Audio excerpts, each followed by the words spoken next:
नहीं जी, परिवार को छोड़कर जाने से जानते हैं आसपास के लोग कितनी बातें बनाएंगे। हमारे खानदान की बदनामी होगी। सब झूठा ढोंग है। सीधा कहिए ना कि ये घर छोड़कर चली गई तो आप लोगों का गुजारा नहीं होगा, क्योंकि पेट तो आपका मेरे पति के पैसे से पल रहा है ना। छोड़ बहू, इनके मुंह मत लगाओ। इसी तरह कुछ हफ्ते गुजरते हैं और एक दिन पड़ोस की जानकी अपने पोते के जन्मदिन का इनविटेशन देने मायावती के घर आती हैं। मायावती अपनी दोनों बहू और उन दोनों के बच्चों को लेकर मेरे पोते के जन्मदिन पर जरूर आना। हाँ ठीक है, मैं जरूर आऊंगी, तुम चिंता मत करो। अब जानकी के जाने के बाद सृष्टि, माँ जी, सोसाइटी की आमिर जानकी के पोते का जन्मदिन है, उसमें तो हमें बहुत अच्छा बनकर जाना होगा। सोच रही हूँ मार्केट जाकर शॉपिंग कराऊं, अपने लिए भी और अपने बेटे के लिए भी, और आपके लिए भी कुछ ले लूंगी। हाँ हाँ बिल्कुल ले लेना, और एक अच्छा सा गिफ्ट भी लेना।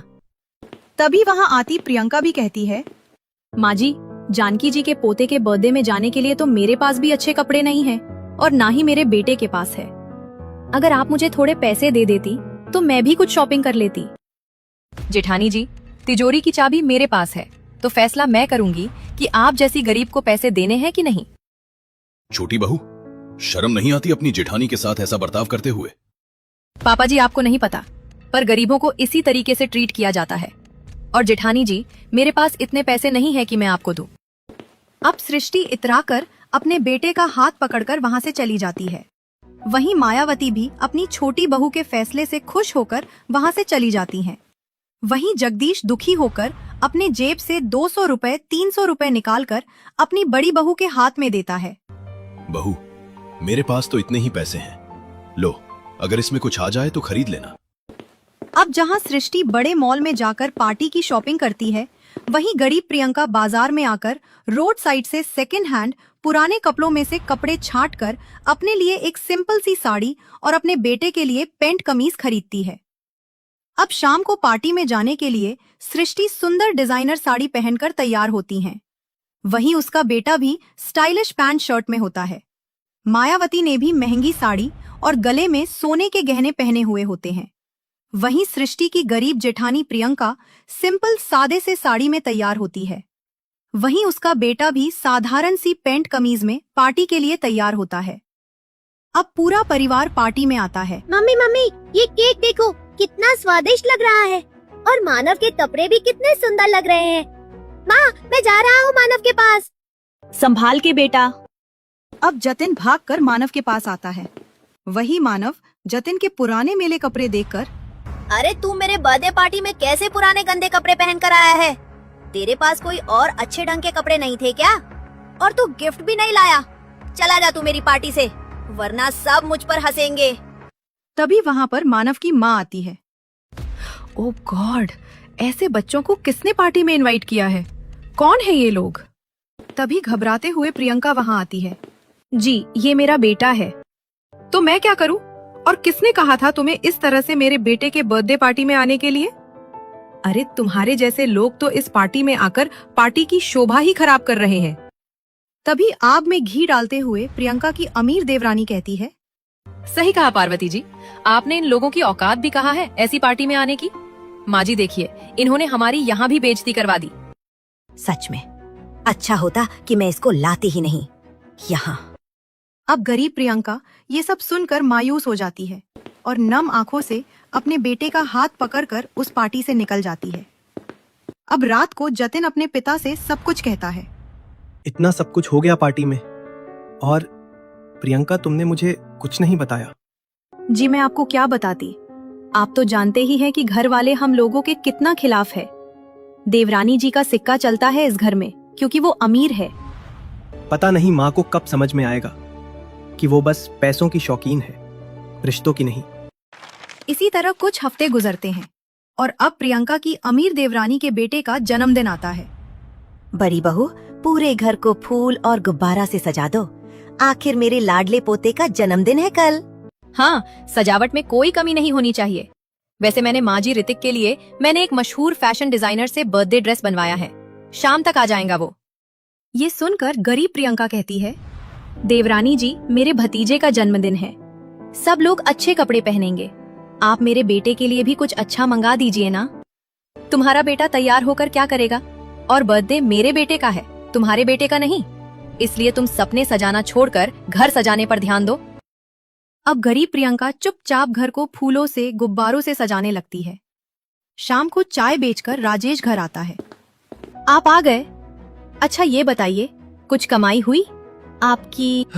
नहीं, आज भी ज्यादा कमाई नहीं हुई। अब अगले दिन पैसे न होने के कारण प्रियंका सिंपल सादे कपड़े पहनकर ही मेहमानों के लिए तरह तरह के पकवान बनाती हैं। अब शाम तक मेहमानों का आगमन होता है, जहां सृष्टि एक सुंदर स्टाइलिश साड़ी में अपने बेटे को कोट पैंट ब्लेजर पहनाकर मेहमानों के सामने लाती है। ऋतिक का बाप टेबल पर अपने बेटे के लिए 3 मंजिला केक रखता है। मम्मी मम्मी, मुझे भी ऋतिक की तरह अपना बर्थडे मनाना है और उसके जैसा ड्रेस भी पहना है। हाँ बेटा, एक दिन तुम भी ये सब जरूर करोगे। अब केक के पास सोसाइटी के कई बच्चे खड़े होते हैं, उनके पेरेंट्स भी साथ में होते हैं। ऋतिक, तुम्हारा केक तो बहुत टेस्टी है।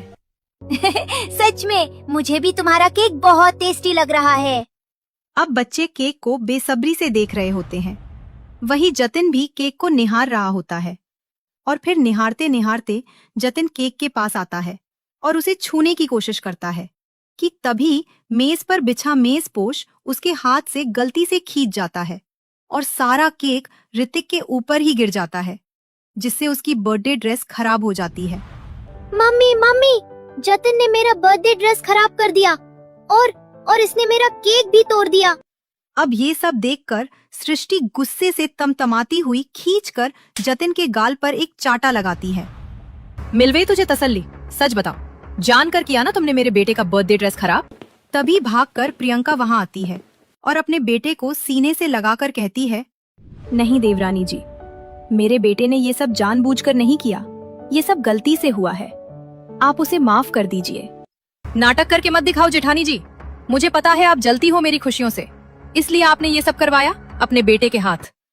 तभी राजेश कहता है, एक तो इतनी छोटी सी गलती पर तुमने मेरे बेटे को खींचकर तमाचा मार दिया, और अब जब मेरी पत्नी तुमसे माफी मांग रही है तो तुम उसे भी नीचा दिखा रही हो। उठो उठो प्रियंका, इस घर में अब हम 1 मिनट नहीं रहेंगे।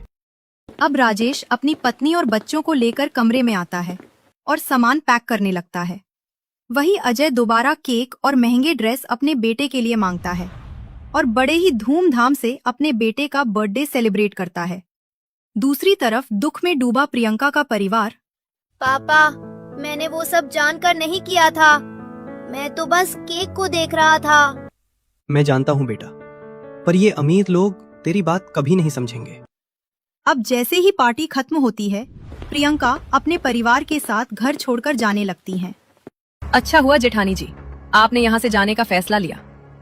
अब इस घर में हम लोग सुकून से रहेंगे। पछताओगी मायावती, क्योंकि तुम ये ठीक नहीं कर रही हो। सब ठीक हो रहा है इस गरीब के साथ। अब राजेश चुपचाप अपनी पत्नी और बच्चे को लेकर वहां से चला जाता है और फिर किराए का मकान लेकर उसमें अपनी बीवी बच्चों के साथ रहना शुरू करता है। राजेश जी, इस मोहल्ले में जूते की फैक्ट्री है, आप उसमें काम का पता कीजिए ना। कब तक आप चाय बेचेंगे या मैं भी कोई काम शुरू करूं? वैसे मैं खाना अच्छा बनाती हूं, हम अपना खुद का क्लाउड किचन खोलें। नहीं, वो नहीं हो सकता, क्योंकि उसके लिए फूड लाइसेंस चाहिए होता है। अच्छा, वैसे तो मुझे सिलाई बुनाई कढ़ाई का काम भी आता है, पर सिलाई मशीन खरीदने के भी पैसे नहीं है। मैं फैक्ट्री में काम करना शुरू करता हूँ और पहली तनख्वाह से ही हम एक सिलाई मशीन ले लेंगे। अब राजेश जूते की फैक्ट्री में काम का पता करता है और उसे 6,000 रुपए सैलरी की नौकरी फैक्ट्री में मिल जाती है। अब रोजाना राजेश फैक्ट्री में आकर काम करता है और फिर पहले महीने की तनख्वाह से राजेश एक सिलाई मशीन खरीदकर अपनी पत्नी को देता है। अरे, आप सिलाई मशीन ले आए, चलिए हम मिलकर इसकी पूजा कर लेते हैं। अब दोनों पति पत्नी मिलकर सिलाई मशीन की पूजा करती हैं। अजी, कुछ पैसे बच्चे हैं तो दीजिए ना, बाजार से कॉटन के कपड़े खरीद कर ले आती हूँ सिलने के लिए। अब राजेश अपनी जेब से पैसे निकाल के अपनी पत्नी को देता है। पैसे लेकर प्रियंका बाजार आती हैं और बाजार से कुछ कॉटन तो कुछ जीन्स का कच्चा कपड़ा खरीदती है और फिर सिलाई मशीन पर अपने बेटे और अपने पति के लिए पैंट कमीज जीन्स टी शर्ट सीलती है। मम्मी, ये जीन्स टी शर्ट तो बहुत अच्छा लग रहा है। हाँ सच में, मेरा पेट कमीज भी बहुत अच्छा है।